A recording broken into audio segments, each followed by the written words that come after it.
What's up, folks? So this week, I was going to try this, but I don't have the patience or the right tools for hardwood. So we went with a block of basswood, and we made a little baby book. Sorry I'm this close. I'm trying to hide my work logo on my shirt. So yeah, let me go show you how to make one of these. Let's get to it. Hey, while I'm thinking about it, so did you guys know that you can support me for not spending a cent by hitting the like button, subscribing, and sharing my videos? Doesn't cost you a cent. Helps the algorithm see me a whole lot more, and it's totally free for you. It just takes 3 clicks. Just wanted to throw that out there. Thanks. Bye. All right, folks. So I just decided I am not going to deal with a walnut block for this. I'm going to try that with some. We're going to do that at a later date. So we're back to my trusty basswood. Before you start with these, you always want to make sure, see if we can get it to show. Yeah, you can see that saw mark right there.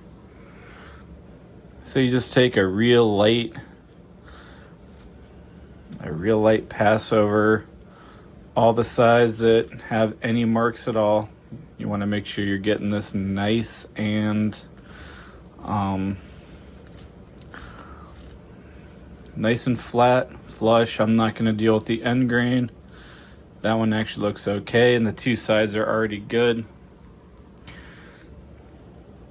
You also note I'm using 2 different knives than I normally do. My other stuff's up in my vehicle because I was just at a craft show and I just don't feel like going upstairs to grab them. And I don't have a gouge in my usual carving stuff. So we want you to figure out what side you want your spine on. This thing might be super dull. It might be my whole problem, but I don't use gouges very often, so if anybody has any tips or what I'm doing wrong, please feel free to throw it out.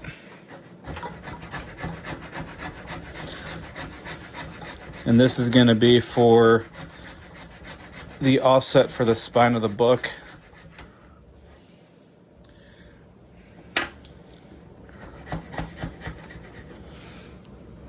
Usually they have a little bit of an indent there. And then we'll just try to keep it about the same on the other side. One other thing, whenever you're doing stuff like this, make sure you're doing it into a table. Because if you're trying to hold this and you miss with that gouge, you're going to go into your hand. It's going to be a really bad day. And if you do have to hold it, you'll note I'm holding it like this. So I am not in the path of danger at all, assuming this doesn't hit something hard and veer off, but I'm pushing down harder than I'm pushing straight, so should be a fairly minimal risk for that. All right, so we got those. I'm going to use my little Hustles knife. And so when you're cutting into end grain, it can be very, very difficult, usually. So I'm going to come in. I want to get this as parallel as possible. We got that. We got that. And then come up in there a little bit more. You can see I got my 2 cuts there. I want to try to keep it as straight as possible. Going down through here.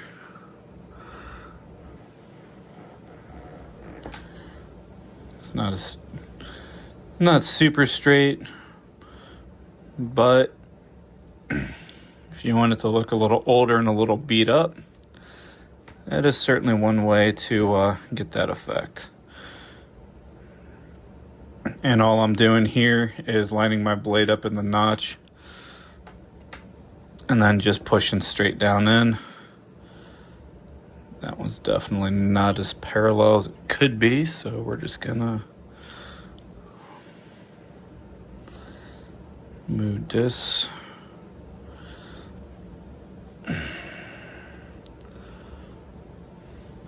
Alright.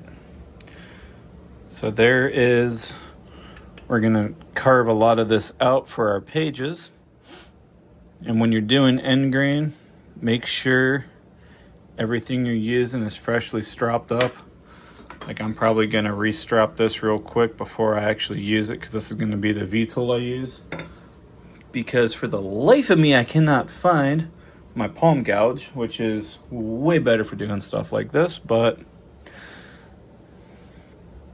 I'm a bit tight on time tonight because I wasn't sure what to do, and so I was scrambling to get this figured out.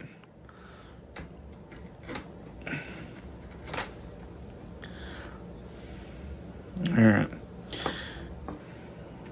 And the first thing you do with the V-tool is just go in where I cut those lines. So you can see I widened them up a little bit. And I'll want to do that down the whole book on all 3 sides. Don't forget, you're not doing this in the spine. If you want to do a few with practice and do all 4 sides, go for it. Just remember, when you go to the actual books themselves, that you are only doing the 3. By the way, this is the actual first time I'm doing this particular project too, so don't judge too harsh. All right. Okay. So we've got all of that down in there. Now you can try to dig this out with a blade, but the easiest way I know to do this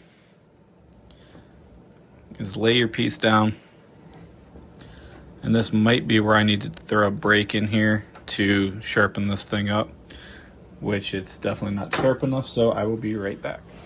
Okay, we're back. So I'm gonna try going through here first this time as well, just to see how much I was able to get this sharpened up. So yeah, it's definitely working a lot better. Just remember, take your time, especially if you're using something like this going towards your hand where you can't get it out of the way.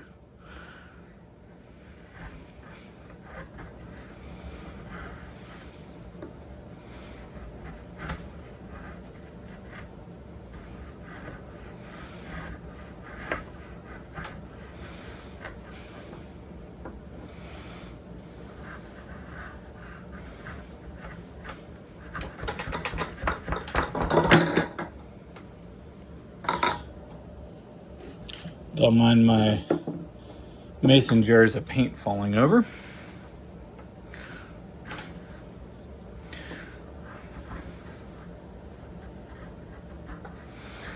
Alright. So when you're doing this, you don't need to go down super far. Like you can see, I'm down about that far. I'm going to try to get this a little flatter. And if you're going for more of a rustic looking book that's been read a little bit, or the whole reason why we have margins, when mice would eat the outside bits but would leave the inside. Fun fact, that's actually why older books had margins, so when critters would nibble at the edges, the words would be protected. Alright. So there's that. I definitely think I need to get a better V-tool. So I can't find my home gouge one. I'm definitely going to be looking into one of these. If any more experienced carvers out there have any advice, throw throw it out because I'd be really appreciative for decent brands, because I don't use stuff like this often, but when I need it, it's great to have it. And we're not discussing that I got this kit from Harbor Freight. Okay, now that we're not talking about that, let's see if the scorpion knife will be any better for this.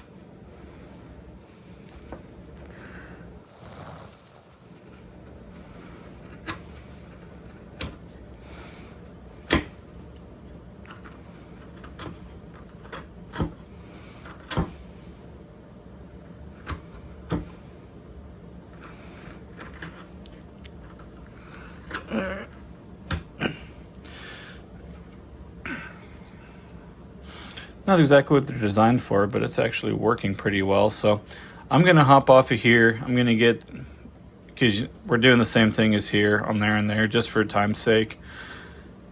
And yeah, I'll be back in a few. All right, folks, we're back. And I did end up finding my palm gouge V-tool. Thought about not even bringing it up, but we're not quite done with this. So you can see I left a little bit of rough edges in there. So with that, we're just going to put a few lines through here. And you don't need them to go all the way or stay consistent. The couple people I've seen do similar things have said it looks more realistic if you just do a few partials and maybe one or two that runs the full length.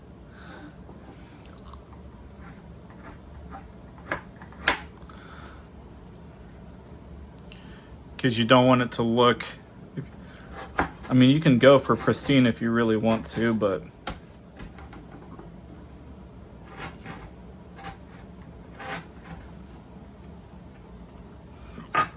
alright, so that's the basics of carving, just a simple little basic book.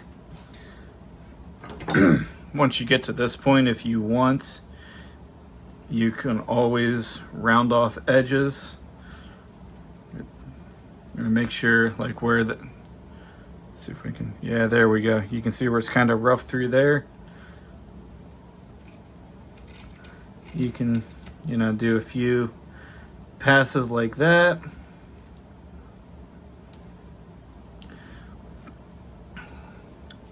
Just to make sure that you don't have any rough patches. You can paint these up, you can leave them as bare wood. They're small, they're cute. Great for getting rid of little pieces if you actually cut your own basswood like I showed you guys how to.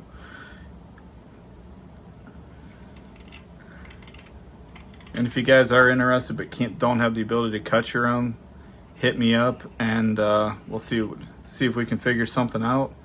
Because I am more than happy to cut weird shaped blanks of basswood for anybody that's interested in learning this stuff. I'm actually thinking about trying to find a few places that might be willing to host classes as well around me. So if you want to actually come meet me, hang out, I'll give you a basic carving knife set. If I'm still working out details, but I'm kicking that idea around right now because this is honestly one of the most relaxing things I ever found. Is just wood carving. So we got that. And again, just when you're taking rough edges off, facets are your friends. You know, it doesn't have to be perfectly even around the whole thing because, you know, over time books get a little beat up. And I do want to take these little corners off real quick.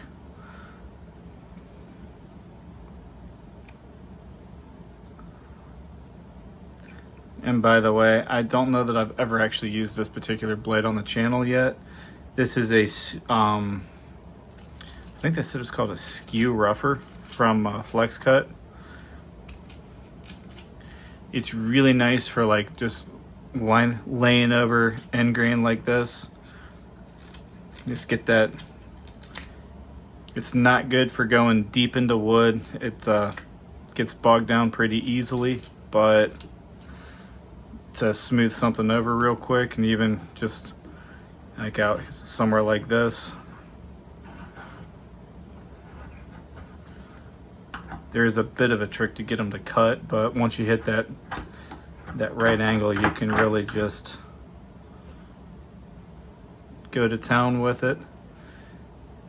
And I really like it for these tiny little shavings it gives me, because it doesn't like to dig in very deep. So yeah. But yeah, so if you guys do get into making these, you know, you can take a little marker or something and write whatever you want, like Book of Love, Bible, Guns and Ammo, whatever you want. You just throw it on there. If you want to do a little artwork, you can, or you can also just leave them blank. You can add detail on the spine if you want to. So like if you wanted to put a little bit of an edge binding effect on it, we'll leave a little band right there. Band right about in the middle, because I'm not going to put a title on this one. And you can carve out around those marks real quick.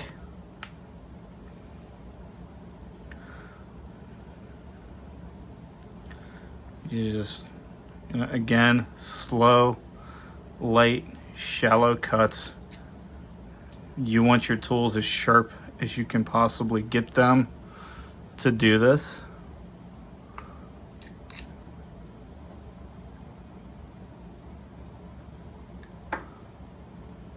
So I just put a little stop cut in there. You can see where my knife hits it and stops.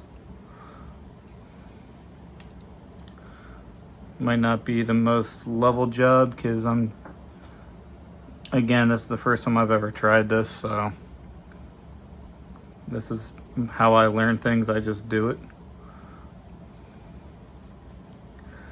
I just take that, and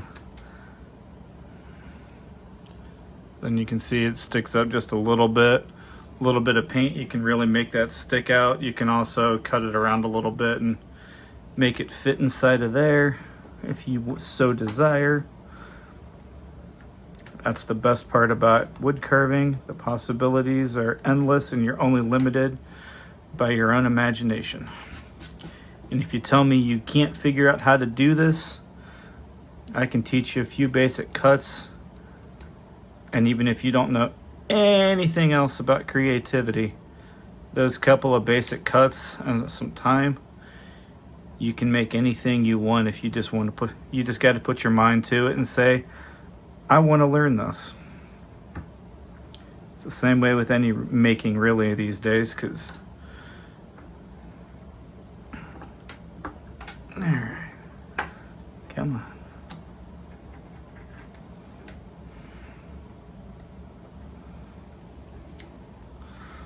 All right. Now I just want to knock off the edges again here real quick.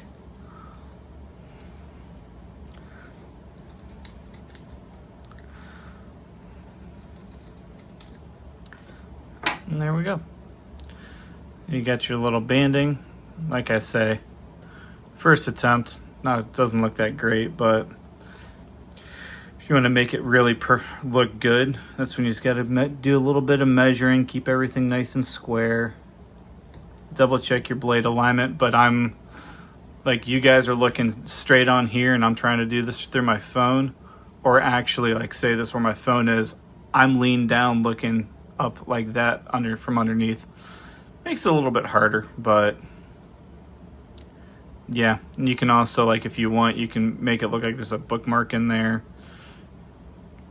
Like I say with these, it's really just your mind is your only limitations, your own imagination. But yeah, so with that, we will say, cat in the hat, that be that. Y'all be safe, keep carving. Make sure if you guys are with me with the carving, make sure you're putting your knife in wood. Have a good one.